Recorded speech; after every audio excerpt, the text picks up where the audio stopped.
સમગ્ર ગુજરાતમાં દિન પ્રતિદિન ચાંદીપુર વાયરસના કેસમાં વધારો થઈ રહ્યો છે, ત્યારે સાબરકાંઠાના હિંમતનગર સિવિલ હોસ્પિટલમાં આજે વધુ 2 ચાંદીપુર કેસનું પરિણામ પોઝિટિવ આવતા વહીવટીતંત્રમાં હડકંપ સર્જાયો છે।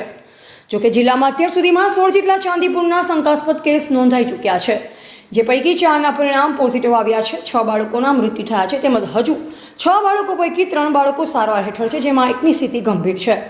સાબરકાંઠાની હિંમતનગર સિવિલ હોસ્પિટલમાં આજે ઈડરના સદાતપુરા તેમજ લાલોડા ગામના 2 બાળકોના ચાંદીપુર વાયરસના રિપોર્ટ પોઝિટિવ આવતા સમગ્ર જિલ્લામાં ભારે હડકંપ સર્જાયો છે। જોકે સાબરકાંઠા જિલ્લામાં અત્યાર સુધીમાં 16 જેટલા ચાંદીપુર વાયરસના શંકાસ્પદ કેસ નોંધાયા છે, જે પૈકી 14 જેટલા ચાંદીપુર વાયરસના રિપોર્ટ જાહેર કરાયા છે, જેમાં આજે વધુ 2 કેસનું પરિણામ પોઝિટિવ આવ્યું છે। જોકે આજે જે 2 બાળકોના ચાંદીપુર વાયરસના રિપોર્ટ પોઝિટિવ આવ્યા છે, તેમની સ્થિતિ મધ્યમ બતાવવામાં આવે છે। સાથોસાથ જિલ્લા વહીવટી તંત્ર દ્વારા પ્રેયર પંપ તેમજ ફોગિંગ દ્વારા ચાંદીપુર વાયરસ માટે જવાબદાર માખીનો નાશ કરાઈ રહ્યો છે, જેના માટે જિલ્લાભરના આરોગ્ય વિભાગના કર્મચારીઓ કામે કરાયેલ છે।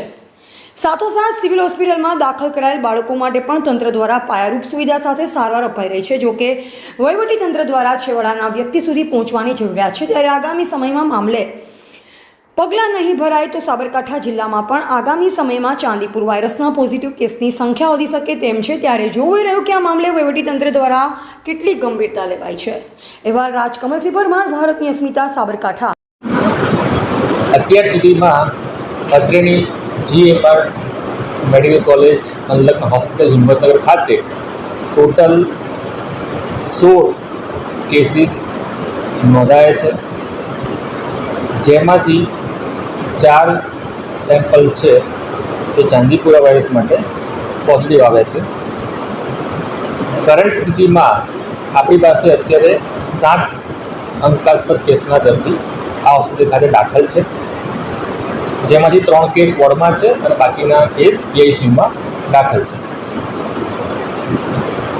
શું કહેશો સાહેબ, જે પ્રકારની સારવારની પરિસ્થિતિ છે સમગ્ર સાબરકાંઠા જિલ્લા હોય જિલ્લા આપણે શું સારવારની હાલમાં પ્રતિકાર થઈ રહી છે? આપ સૌ જાણો છો તેમ આ હોસ્પિટલ ખાતે રાજ્ય સરકારના માનનીય આરોગ્ય મંત્રીશ્રી દ્વારા પણ મુલાકાત લેવામાં આવી હતી। એમાં એમને જણાવ્યું હતું કે હોસ્પિટલ ખાતે જે પણ કોઈ દર્દીને લાવવામાં આવે તો એના શ્રેષ્ઠતમ સારવાર મળે, એ જ પ્રકારના અમારા પ્રયત્નો છે। બીજું, પેશન્ટ ત્વરિત કે જિલ્લાની અંદર ક્યાં પણ એવું નોંધવામાં આવે કે હાઈગ્રેડ ફીવર અને કન્વર્ઝન છે અને જો ત્યાં ફેસિલિટેબલ નથી તો તાત્કાલિક એવા દર્દીને આપણે હોસ્પિટલ ખાતે મોકલી દેવાના હોય છે। વધુમાં આ જે રોગ છે એ જે વેક્ટરના લીધે ફેલાય છે, સેન્ટ ફ્લાય, તો એના કંટ્રોલ માટેના પગલાં વિવિધ આરોગ્ય ટીમ બનાવી અને તાત્કાલિક લેવામાં આવેલા છે।